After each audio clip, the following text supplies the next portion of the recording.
ટેકા હતા પણ નાથાનો ગરીબ પોકાર સાંભળ્યો ને એ ભાભલિયા લાકડા પડતા મેકી અને કાવડ કરી. હો ભાઈ, કોઈ હાથ પકડ્યા, કોઈ માથું પકડ્યું, કોઈ પગ પકડ્યા, વચ્ચે પોરો ખાય ઉપાડે, પોરો ખાય, એમ કરતા કરતા નાથા કોળીનું સાજલ સાપરું સાહેબ ફરતી કાંટાની વાડ. હવે ઘટના કેવી બને.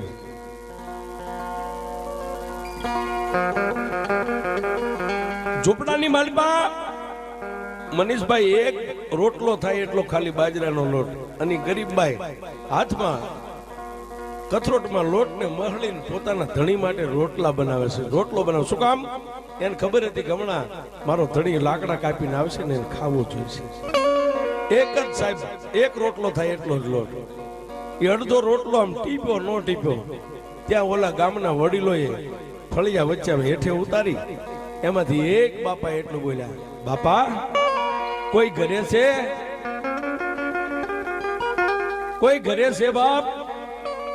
ઓલી ગરીબભાઈ મનીષભાઈ અડધો રોટલો હાથમાં ટીપેલો, એક હાથમાં અડધો રોટલો ટીપેલો, અને વડીલોને જોઈ આમ લાજ કાઢીને લાજની હોહરવું મોઢું દેખાય, આવો ફાટલ જેનો હાડલો. ગરીબભાઈ જેને હોય ને આ બેનું દીકરી હોય તો કઈક પૂરો ભાવમાં પુણ્ય કર્યા છે બાપ. અત્યારે ભગવતીઓના ચારે હાથમાં થાય. આવી ગરીબભાઈ બહાર નીકળી, હાથની અંદર એમને અડધો ટીપેલો રોટલો પણ નાથા કોળીને જમીન ઉપર હુવારેલો જોયો ને, એ રોટલાને પડતો મેકી ઉતાવળા ડગલે જઈને પોતાના ધણીનું માથું ખોળામાં લઈ અને ફાટેલી હાડીના છેડે પોતાનું મોઢું સાફ કરીને એટલું કીધું, તમને શું થયું સ્વામિનાથ? તમને શું થયું? પણ સાહેબ બે આંખો બંધ નાથા કોળીની, પણ પોતાની પત્નીનો પોકાર અવાજ સાંભળ્યો ને એટલે એને આમ આંખ ખોલી અને પોતાની પત્નીનું બાવડું પકડી લીધું. પછી નાથા કોળી એક જ શબ્દ બોલ્યો, તું મારું એક કામ કરીશ? એટલે પોતાની બાઈ કીધું, પણ શું તમારે છે એ તો મને કયો. મારું માથું ખોળામાં છે ને, મને હેઠે આવી હુવારી અને ઊભી થા, ઊભી થા. ઝૂંપડીના માલપા ઓલો કંડિયો ટીંગાય ને, એ કંડિયાને હેઠે ઉતારીને એનું ઢાંકણું ખોલી જોઈએ, કંડિયામાં મારી મેરડી શેક નથી બાપ.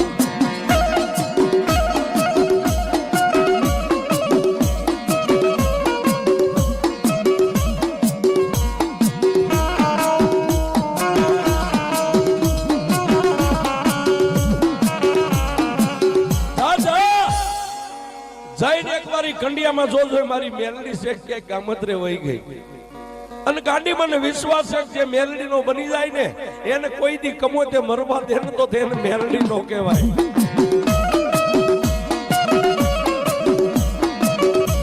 નાથો કોળી સાહેબ આવી વાત કરે એટલે પોતાની બાઈ એના ધણીને કહે છે, ગાંડા થાવમાં માતા ક્યાંય ન જાય, માતા તો કંડિયામાં જ બેઠી હોય.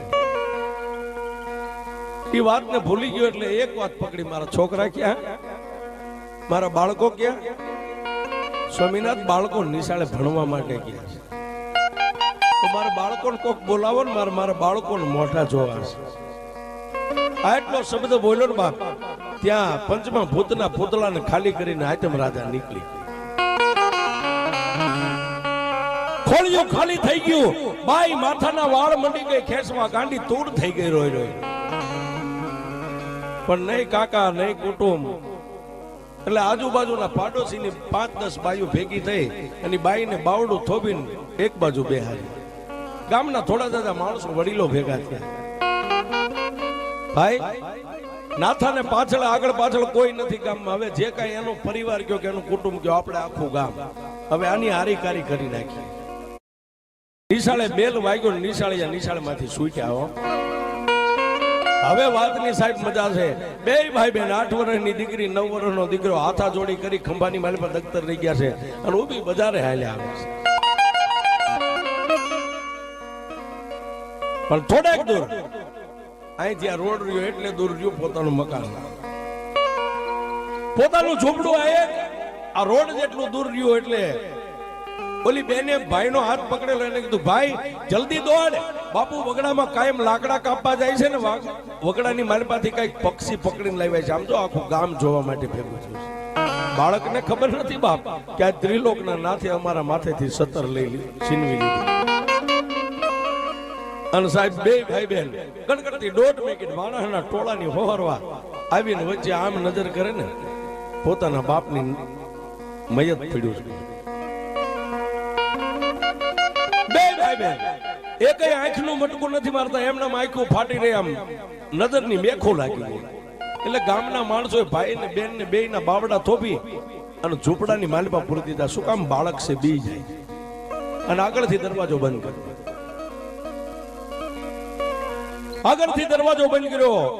9 વર્ષનો ભાઈ 8 વર્ષની બેન એને ઝૂંપડામાં પૂરી દીધા. સામે પોતાની જનેતા રોઈ રોઈને ગાંડી તૂર થઈ ગઈ. ગામના માણસોએ નનામી કહેતા કરગઠીને તૈયાર કરી નાથા કોળીના સબને ઉપાડીને નનામીમાં હુવારી માથે ખાપણ ઢાંકીને સૂતરના બંધ મીંડાને લેવા. એટલે દરવાજાના એ ઝૂંપડાના દરવાજાની માલપા તે દીકરી થોડોક દરવાજો તૂટી ગયેલો ત્યાંથી આમ નેજવા કરીને જોવે છે ને પોતાના ભાઈને કહે છે, ભાઈ આ ગામના માણસો બધા બાપુને ઓલામાં હુવારીને માથે આમ કઈક બંધ લેશે, આવું શું કામ કરતા? અને સાહેબ ત્યારે 9 વર્ષનો ભાઈ એટલું બોલ્યો, બેન કાંઈ નહીં.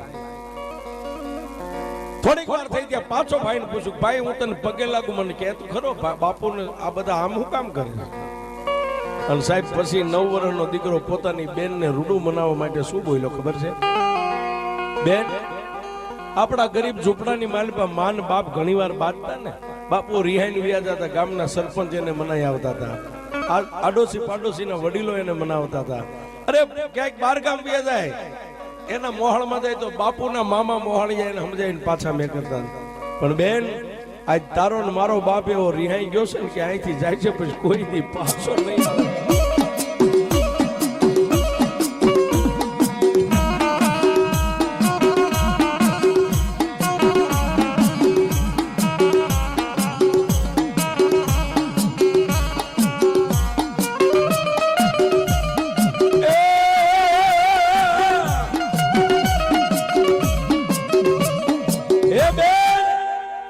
આજ તારો ને મારો બાપ એવો આપણા બધાથી રિહાઈ ગયો છે ને કે અહીંથી જાય છે ને કોઈ દી અને કોઈ સમજાવીને પાછો નહીં ઘરે લાવે.